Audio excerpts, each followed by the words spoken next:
자, 라스트 원입니다.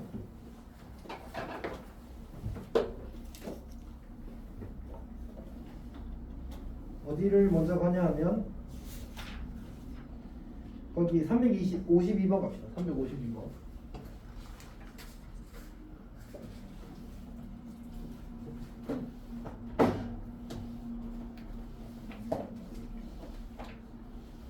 자, 세 고등학교 학생의 2학년 학생의 수학 성적을 이제 영준포 곡선으로 나타낸 겁니다. 그리고 세 고등학교의 2학년 학생 수가 같다고 주어졌습니다. 그때 문제에서 요구하는 건 뭐냐면 처음에 기억부터 봅시다.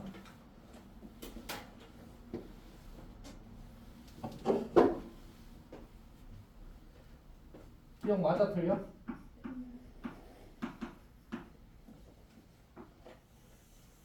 기억 맞을까 틀릴까?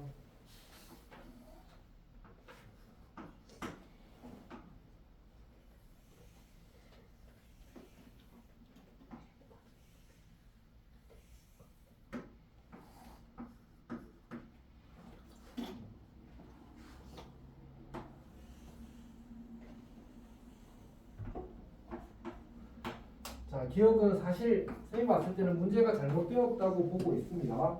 근데 이 문제의 의도는 맞다 입니다. 왜냐하면 그 성적이 우수한 학생들이라는 표현 자체가 우수하다가 대체 몇 점 이상이야?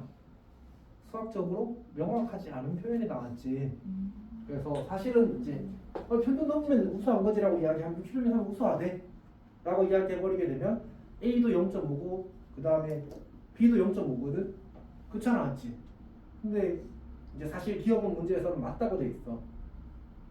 그러니까 여기서는 이런 의도인 거지. 한 이쯤을 우리가 우수하다고 치면 이쯤을 이 오른쪽에서는 A는 이만큼 있고 B는 요만큼 있으니까 이제 A가 우수한 학생 수가 더 많다 이런 뜻이야. 평균으로서 멀어지는 가 더 많다는 뜻으로 그렇게 이야기를 한 건데 사실 그건 그냥 주장이지. 우수하다라는 표현 자체가 수학적으로 명확하지 않은 표현입니다. 이해했지? 그래서 학교 내신이면 기억 맞다 할 수도 있어. 어떤 얘기인지 알겠지? 근데 이제 수능이라면 절대 이렇게 나오지 않습니다. 이렇게 나오면 오 수능이 망한 거야. 그러니까 세상이 이상한 거지. 어떤 얘기 그러니까 상식적으로 문제를 풀 수 없는 단계까지 가는 거지. 그래서 이제 이 표현은 명확하지 않아서 그냥 틀렸다고 봐야 됩니다. 사실은 여기서 문제의 출제 의도는 맞았던 거예요. 학교 시험에 이렇게 나오면 약간 보내야 됩니다. 사실 보내야 돼. 지금 근데 이 문제의 의도는 맞다고 낸 것 같아. 이렇게. 자, 니은 봅시다. 니은. 평균적으로 B 고등학교 학생들이 A 고등학교 학생들보다 성적이 더 우수하대. A랑 B랑 평균이 같은데 뭔 소리야? 맞지? 얘는 그냥 틀렸습니다. 사실 쌤은 이제 기억 때문에 기억이 이제 명확하지 않아서 이 문제를 푸는 것도 있고요. 디귿 때문에 푸는 것도 있는데 디귿을 봅시다. C 고등학교 학생들과 이제 B 고등학교 학생들의 성적을 비교했을 때 B 고등학교 학생들의 성적이 더 고르다. 맞을까 틀릴까?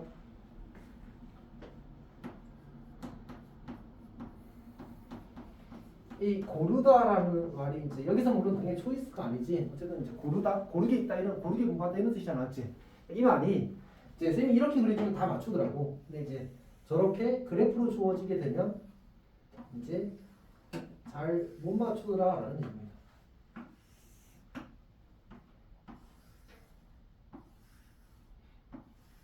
유연아, A 그룹이 있고 B 그룹이 있어. 누가 더 고르니?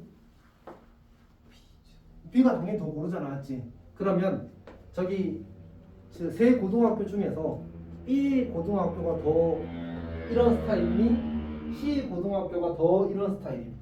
C,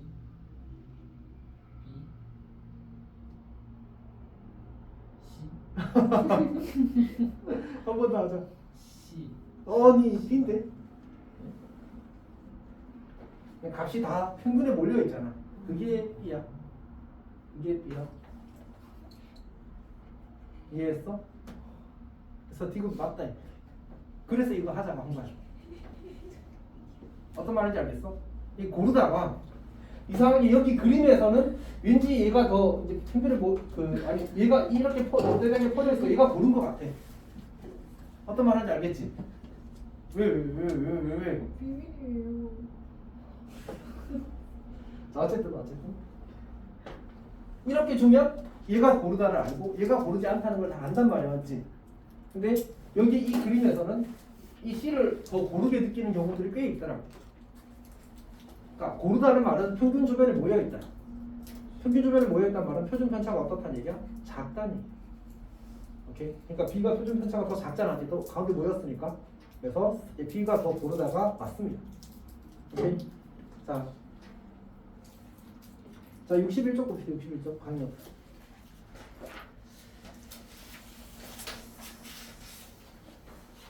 거기 세 번째 참고. 고르다의 의미는 A 그룹과 B 그룹을 비교했을 때 B 그룹이 더 고릅니다. 그 옆에 뭐라고 써놨어?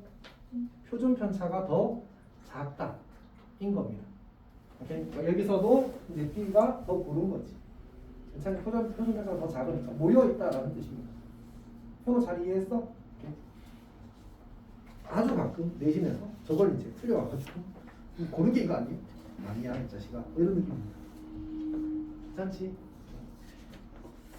이렇게 설명했는데 설마. 자, 그 다음에 61쪽에 두 번째 참고 봅시다.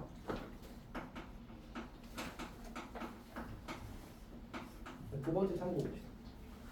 우리가 표준을 통해서 얻게 되는 이득이 여러 가지가 있는데 그 중에 가장 대표적인 게 이제 첫 번째가 확률 계산을 우리가 편하게 할 수 있다. 그건 이미 계속 쓰고 있는 얘기고. 두 번째는 이제 이제 같은 성격을 가진 다른 그룹의 다른 집단의 같은 성격이라고 있네. 어쨌든 확률 변수를 비교할 수 있습니다. 확률 변수 비교. 거기 있으면 예를 하나 들어놨는데 A라는 학생이 있어. 이 학생이 국어가 90점이고 수학이 80점이야. 근데 이제 국어 점수를 확률 변수 X라고 하게 되면 그 학교에서는 평균이 85고 표준 편차가 5인 정도를 따른다. 그 다음에 수학 점수를 Y라고 하게 되면 평균이 60점이고 표준 편차가 10인 정신표를 따른다. 이렇게 주어진 거예요. 그럼 이 친구는 국어를 잘한 거야? 수학을 잘한 거야? 수학을 잘한 거 맞지? 당연히 수학생들이 수학을 잘한다고 했겠지. 자, 어쨌든 이제 중요한 얘기가 아니고 얘를 우리가 어떻게 비교할 수 있냐면 이 친구를 내가 표준화하게 되면 표준화된 확률 변수 Z의 값이 얼마가 되냐면 90점은 평균으로부터 표준 편차 몇 칸 떨어져 있어? 한 칸 떨어져 있지. 그럼 얘는 평균으로부터 몇 칸 떨어져 있어? 두 칸 떨어져 있지. 그러면 이 점수가 더 높은 점수인 거야. 그러니까 뭐 저걸 가리켜서 우리가 표준화된 확률 변수 Z의 값이라고 표현하는데 어쨌든 중요한 게 아니고 Z 값이 더 크면 상위 쪽으로 더 치우쳐 있다는 얘기야. Z 값이 작으면 하위 쪽으로 더 치우쳐 있다는 얘기야. 그러니까 Z가 클수록 상대적으로 더 잘했다는 거지. 오케이? 근데 이제 지금처럼 평균이 다르고 표준 편차가 다르면 그냥 막연하게 느낌으로 비교를 할 수 있는데 정확히 표준화하게 되면 정확히 비교할 수 있다는 얘기야. 이게 이제 표준화의 이제 의미가 되는 겁니다. 괜찮니? 이거 관련된 문제가 356번입니다. 356번을 이걸로 풀어오면 됩니다. Z값이 크면 더 잘하는 거지.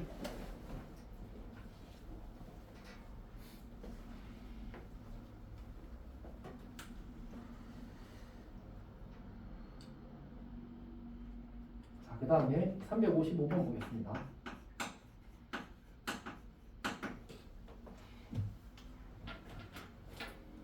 자, 확률 변수 X가 평균이 M이고 표준 편차가 4인 정규분포를 따른다고 합니다. 근데 확률 밀도 함수 fx에 대해서 f8이 f14보다 크고 f2가 f16보다 작대. 이때 이제 px가 6보다 작거나 같은 확률을 이제 구하시오 이렇게 나왔습니다. 자, 어쨌든 자, 그러면 얘가 뭔 말이야? 이제 저걸 처리하기 위해서는 우리가 확률 밀도 함수의 그래프를 그려보는 게 좋거든. 확률 밀도 함수 정준포 곡선을 그려보도록 하겠습니다. 자, 그럼 생각해봐. 8에서의 함수값이 14에서의 함수값보다 더 크대. 뭔 말이야? 8에서의 함수값이 14에서의 함수값보다 더 크대. 무슨 뜻일까? 그러니까 함수값이 더 크려면 사실은 m이 여기 있을 거 아니야, 맞지? 이 m에 8이 14보다 더 가까워야 돼. 그래야지만 함수값이 더 크게 되겠지. 괜찮니? 그러면 8이 더 가까울 때, 근데 이렇게 있을 수도 있고 이렇게 있을 수도 있잖아, 맞지? 그럼 또 어떻게 처리해? 절대값으로 표현을 해. 그러니까 8과 m의 차이가 14와 m의 차이보다 더 작다 이런 뜻입니다. 그 말은 m이랑 8이랑 더 가깝다 이렇게 해석하는 거지. 괜찮니? 그럼 이 부등식을 풀어야 되거든. 이거 어떻게 풀지? 그냥 경우 나눠서 풀기에는 너무 많다, 맞지? 그래서 보통은 그냥 제곱대입니다. 괜찮니? 제곱하게 되면 어차피 영이상이라서 제곱해도 돼도 바뀌지 않습니다. 64 마이너스 16에 더하기 m제곱 196 마이너스 28에 더하기 m제곱 m제곱 치워질 거고요. 12m은 132보다 작거나 같다가 돼서 작다가 돼서 m은 11보다 작다가 될 겁니다. 이렇게 푸는 거예요. 괜찮아? 얘도 어때? F가 F16보다 작다. 이거는 부등식을 어떻게 세울 수 있지? 어떻게 세우면 되지? 2와 m의 차이랑 16과 m의 차이랑 누가 더 크다고? 2가 더 멀리 있으니까 2가 더 멀리 있어야 되는 거지. 2가 함수값이 더 작으니까 2로부터 m까지의 거리가 더 멀어야 된다는 얘기야. 얘가 더 크다 이렇게 되는 거지. 자, 그러면 얘도 제곱해서 정리하면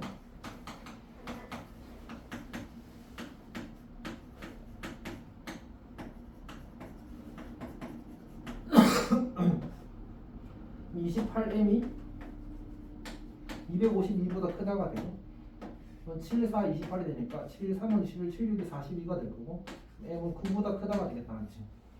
이 문제에서 m이 자연수라는 친절한 아이디어가 있네. 그래서 가능한 m의 값은 10밖에 없을 겁니다. 당연히 이렇게 주겠지. 그래야 m이 결정은 되니까. 괜찮니? 그래서 m의 값이 10입니다. 그러면 여기가 이제 10을 채우면 이건 어떻게 되지? 평균 표준 편차 몇 칸? 마이너스 1칸 맞지? 그래서 P는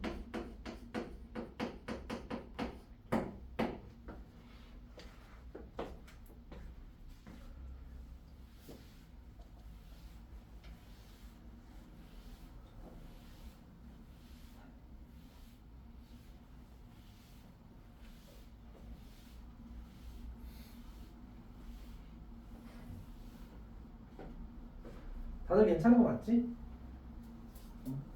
잘 이해하고 있어? 자, 그러면 우리 357번 봅시다.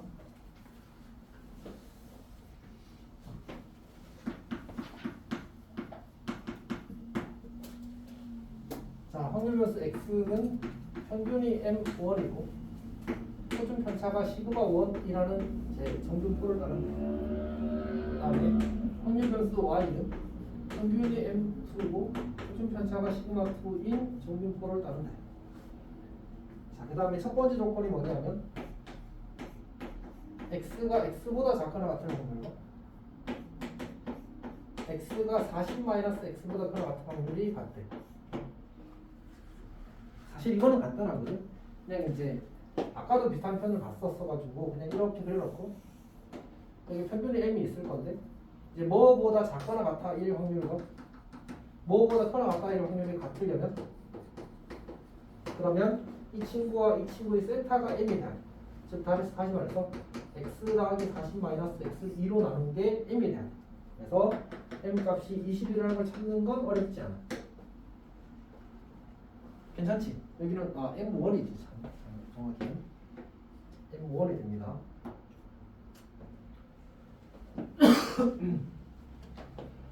여기가 괜찮아? 자, 이제 두 번째가 문제인데 두 번째 조건은 뭐냐면 p x가 y거구나. 자, y가 x보다 작거나 같은 확률과 p x가 x 더하기 10보다 작거나 같을 확률이 같아. 자, 이번에는 두 확률 변수가 서로 다르기 때문에 이거를 이제 아까 저것처럼 하나의 정규포 곡선을 그려서 기하적으로 비교하는 게 사실은 곤란합니다. 그럼 어떻게 하냐면 가장 기본으로 돌아가는 거야. 즉 표준을 하자는 거지. 이 친구를 표준화하게 되면 Z는 평균이 M2고 표준 편차가 시그마 2라서 시그마 2분의 그 X 마이너스 M2 이렇게 돼. 그다음 P Z가 작거나 같죠. 시그마 1분의 X 더하기 10 마이너스 M1 혹은 뭐 이제 얘를 20이라고 써도 괜찮지. 얘는 20이 되니까. 어쨌든 이렇게 만들어진 거지. 그럼 이 표준화된 확률 변수 두 개가 서로 이게 서로 같대. 그럼 어떻게 하지? 둘이 부등호 방향이 어때? 같잖아, 맞지? 그러면 두 경계값이 같아야지만 확률이 같을 수 있어. 근데 이게 어떤 특정한 x에 대해 성립한 게 아니고 언제 성립한 게 문제예요. 모든 실수 x에 성립한대. 그러니까 이 말은 뭐냐면 모든 실수 x에 대해 시그마 2분의 x 마이너스 1,2랑 시그마 1분의 x 마이너스 10이 같다라는 뜻이야. 괜찮니? 이게 뭐지? 우리 이런 식을 뭐라고 불러?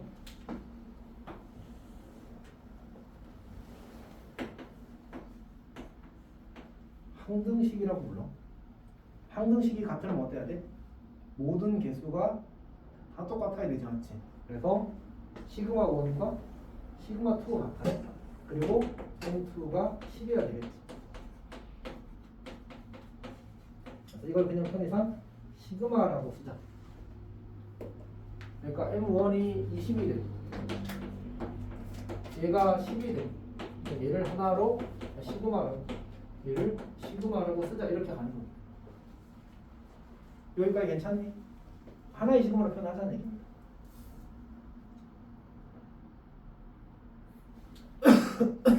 얘네 질문 있어? 진짜 괜찮아? 아니 잘못 봤어. 잘 봤어. 시그마야 시그마. 근데 시그마를 약간 멋있게 써. 하여튼 그때 문제에서 뭐 구하라고 했냐면 P 이거 더하기 P 이걸 이제 구하시오 이렇게 나왔는데 얘를 구하게 되면 표준합계 얘는 어차피 표준 편차가 우리가 상수가 아니니까 그럼 얘는 마이너스 시그마분의 5 이제 Z 0이 될 거고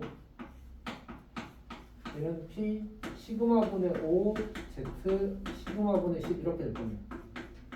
그냥 표준한 거야. 즉 여기 어차피 이건 안 되구나. 그러니까 시그마분의 x 마이너스 20을 대입한 거고요. 얘는 시그마분의 y 마이너스 10을 대입한 거라고 생각하면 됩니다.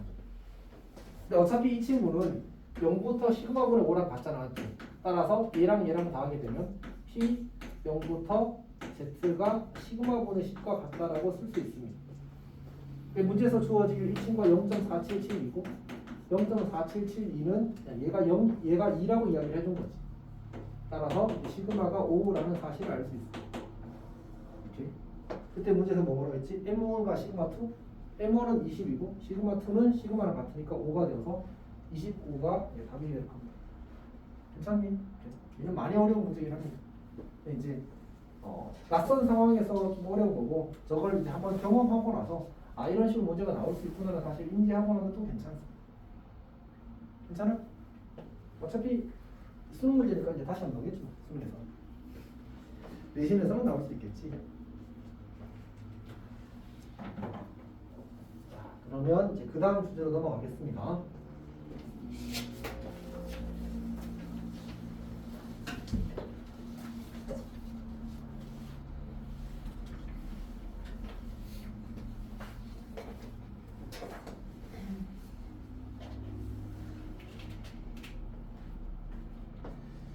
그 다음 주제가 이제 이항분포와 정규분포의 관계라는 거거든.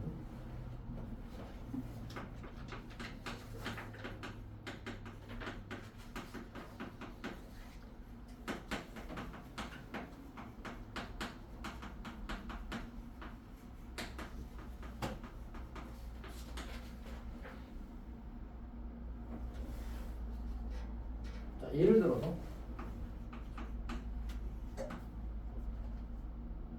우리가 이제 자 180번 주사위를 던지게 던질 때 1의 눈이 나오는 횟수, 1의 눈이 나오는 횟수를 확률 변수 x라고 하자. 그때 이제 p x가 40 이상일 확률을 구하시오 이렇게 나온 거예요. 자, 이때 이 확률 변수 x가 무슨 분포를 따르지? 이제 이항 분포를 따르거든.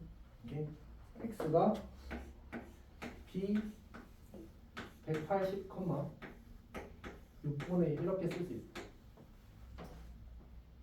그러면 x가 40 이상일 확률을 우리는 어떻게 구해야 되냐면 시그마 r은 40에서 180까지 180c r 곱하기 6분의 1의 r 제곱 곱하기 6분의 5의 180 마이너스 r 제곱 이걸 계산하면 돼. 말이 안 되지 맞지? 이걸 계산하면 진짜 늙어 죽어. 이거는 그 100억을 줘도 한다고 하면 안 돼. 100억 이거 계산하는 동안 아니 진짜 죽는다니까. 아니 불가능해. 물론 이제 계산기를 써야 된다면 나도 하지. 100억 받지. 그러니까 사람이 손으로 깡 계산하면 100년이 걸려도 못해. 리얼리 진짜 못해. 643. 진짜 못해. 야, 그러니까 일반적이지 않은 숫자야 진짜로. 이렇게 그냥 불가능해 알았지? 현아야 뭔가 하면 되지 않을까 그런 생각 하지 마. 안 돼. 이렇게. 그러니까 저게 그 뭐지? 하여튼 저 정도 사이즈의 숫자 가잖아. 그러면 그냥 숫자를 쓰는 데만 사실 늙어 죽을 거야 아마. 진짜로. 그 정도로 큰 숫자입니다. 그 뭐지? 그러니까 자릿수가 큰 숫자입니다. 엄청 커. 아 근데 알고 있잖아. 종이 그냥 서른 몇 분만 접어도 달까지 갔다니까. 2에 30 몇 제곱도 그런데 지금 6에 180 제곱이 나오는 판에 지금 뭔 상관이야? 그냥 안 돼, 알았지? 하지 마. 그냥 오늘 GPT한테 물어볼까? 계산 얼마쯤 걸리지? 아직 그건 그렇다 치고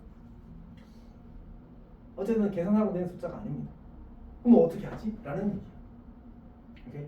근데 이제 알려져 있기를 우리가 n이 충분히 크면 우리 이항분포 확률 변수 x가 b n, p가 되면 EX가 NP고 VX가 NPQ라는 성질이 있거든. N이 충분히 크면 얘가 근사적으로 NP, NPQ라는 정균포를 따른다는 사실이 알려져 있습니다. 그래서 내가 얘를 이제 정균포로 바꾸는 거지. N 30, 여기다가 6분의 5를 곱하는 거야. 5의 제곱이 되는 거지. 그럼 얘는 뭐가 되지? 평균으로부터 표준편차 몇 칸? T, Z가 2 이상 이렇게 된다. 만약 얘가 0.477이라고 주어졌다면 이 확률은 0.028 이렇게 푸는 겁니다. 어떤 이야기인지 알겠어? 이렇게 풀라고 낸 문제인 겁니다. 다시 확률 변수 x가 이항 분포를 따를 때 n이 충분히 크면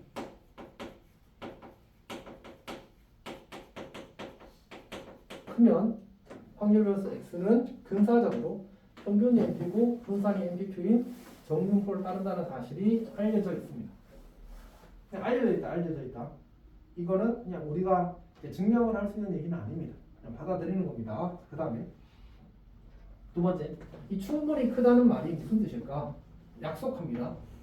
np가 5 이상, nq가 5 이상이면 우리는 n이 충분히 크다라고 하기로 했습니다. 저 정도가 되면 이럴 때 우리 계산했잖아, 맞지? 이 값이 실제 값이랑 수호점의 넷째짜리 이상에서 보통 차이가 생깁니다.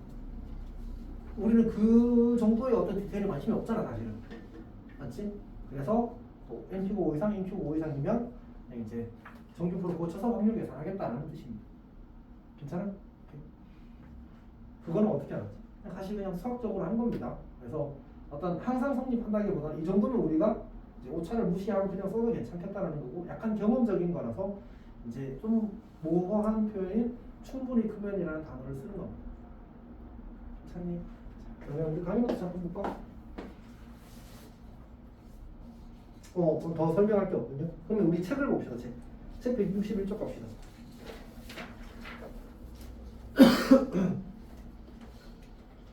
책 보게 되면 거기 161쪽에 가운데 설명이라고 찾았어. 한 개의 주사를 n번 던져서 1의 눈이 나오는 횟수를 확률 변수 x라고 하게 되면 x는 이항부 bn, 6분의 1을 따른대. 근데 보니까 거기 오른쪽에 그려진 그래프를 보면 n이 11대, 21대, 31대, 51대 커져가는 거 보니까 그래프가 점점 무슨 모양에 가까워져? 정규 분포 곡선에 가까워지지. 50만 되어도 저 정도인데 50보다 충분히 더 크게 되면 저것처럼 180 정도 되면 거의 그냥 정규 분포 돼버립니다. 오케이? 그래서 저렇게 이항분포를 정규 분포로 바꿔서 푸는구나 라고 생각하면 될 것 같습니다. 여기까지 괜찮아? 그럼 이제 넘어가겠습니다. 21번 봅시다. 자, 문제를 보게 되면 x가 b 600, 5분의 2를 따른 n이 충분히 커 보이 나왔지. 정규표 쓰게 되면 600 곱하기 5분의 1을 하게 되면 240이 될 거고 여기다 5분의 3을 곱하게 되면 얼마야? 좀 얼마지? 5, 4, 20? 48이니까 144가 되고 12의 제곱이 될 겁니다. 자, 그럼 첫 번째 문제에서 P 204 X 264 이렇게 됐어. 그럼 여기는 평균으로부터 몇 칸? 마이너스 3칸이 나왔지. 그래서 P 마이너스 3Z 264는 240으로부터 표준 편차 몇 칸? 2칸. 이렇게 계산하는 거지. 문제 표 보고 계산하면 됩니다. P 252보다 작거나 같다는 표준 편차 몇 칸이에요? 240으로부터 표준 편차 한 칸이지. 그렇지. 그가 이렇게 계산하면 되는 그런 문제입니다. 괜찮니? 지금 유연이 질문 있어. 엄청 질문 있는 표정인데.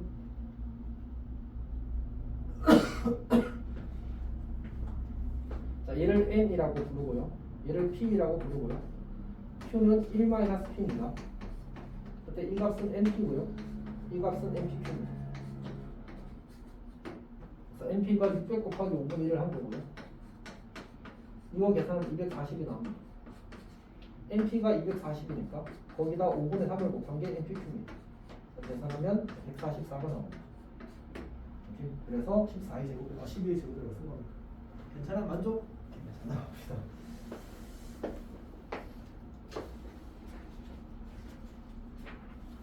자, 22번 보겠습니다.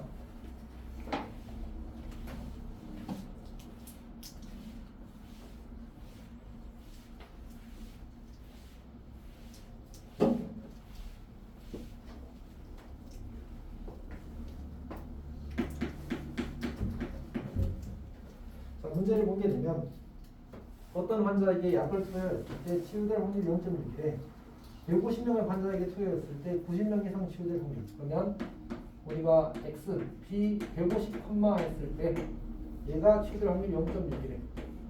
이제 근사적으로 정정을 따를 거라서 10분의 6을 곱하게 되면 90이 되겠거든요. 그리고 여기다가 10분의 4를 곱하게 되면 4, 9, 36, 6의 제곱이 되겠네요. 그때 p, x가 99 이상의 확률을 구하는 겁니다. 그럼 평균으로부터 표준 편차 한 칸 반이거든요. t, z가 1.5 그냥 산수 문제. 365번 365번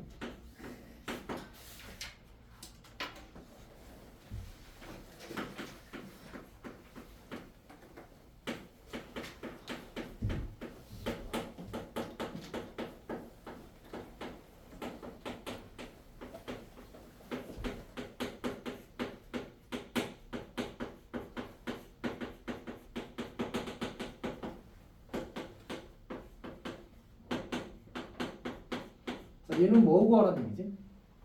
22 22 이상. 얘는 p x가 22 이상을 구하라는 얘기입니다. 근데 이때 이 x는 어떤 이항분포를 따르는 거지? 이제 요 100이 시행 횟수인 거지. n이 100인 겁니다. 그 다음에 항상 요 자리가 요 앞에 있는 게 p입니다. 5분의 1이요. 관례적으로 저렇게 주게 되어 있기 때문에 이제 약속이라고 생각하고 찾으면 됩니다. 아니면 얘를 우리가 그 시그마로 표현을 하게 되면 R은 0에서 100까지, 22에서 100까지, 그리고 5분의 1의 R, 잘했었군요.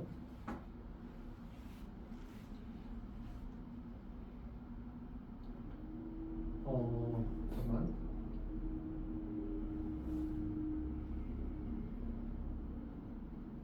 네, 약간 젖어 있어서 곱하기 5분의 1의 R제 곱하기 5분의 4의 100 R제 이렇게 주어진 거라서 확률 밀도 함수가, 확률 질량 함수가 이렇게 주어진 겁니다.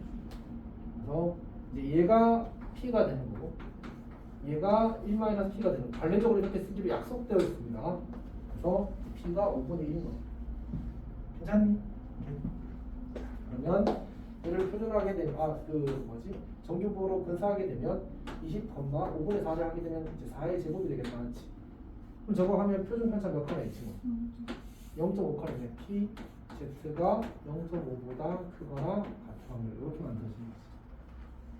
현우 잘 이해하고 있어? 오케이. 자, 그 다음에 367번을 보겠습니다.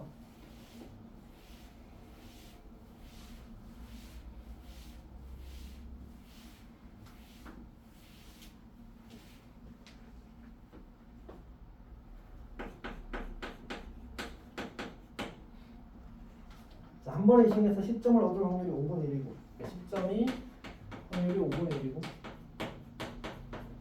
그 다음에 2점을 마이너스 2점을 할 확률이 5분의 4가 되겠죠. 어차피 전체 확률이 이제 1이니까 이거 두 가지밖에 없답니다. 근데 0점에서 시작해서 이 갭을 이제 1600번 독립적으로 시행할 때 우리가 점수가 832점 이상일 확률을 구하시게 나왔습니다. 얘는 어떻게 하지? 이제 우리가 이항분포에서 가장 어려운 유형 중에 하나가 이런 거거든. 새로운 확률 변수, 확률 변수를 두 개 잡아야 돼.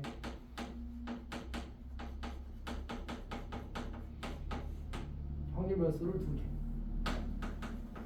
어떻게 잡아야 되냐면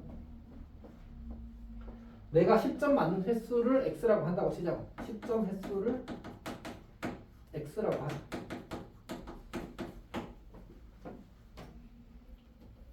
그러면 실제로 우리가 점수는 새로운 확률 변수를 써야지 y라고 이렇게 쓰는 거예요.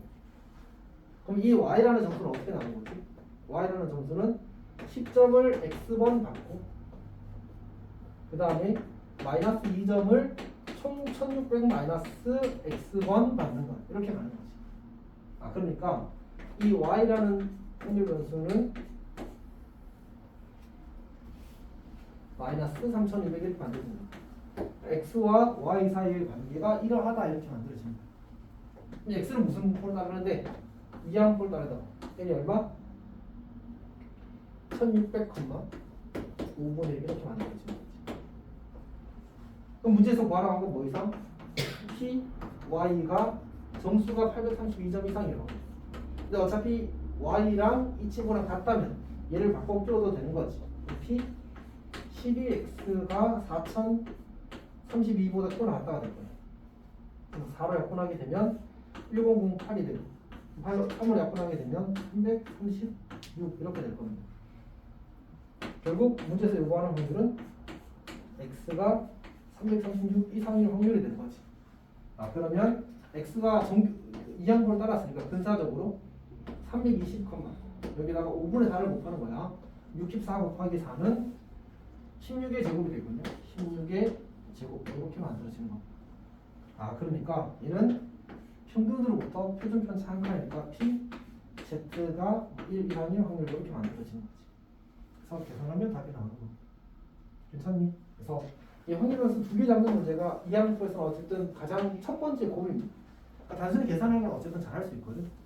이제 저거는 조금 신경 쓸 필요가 있어요. 문제도 내가 어쨌든 접근을 해야 되는 거죠.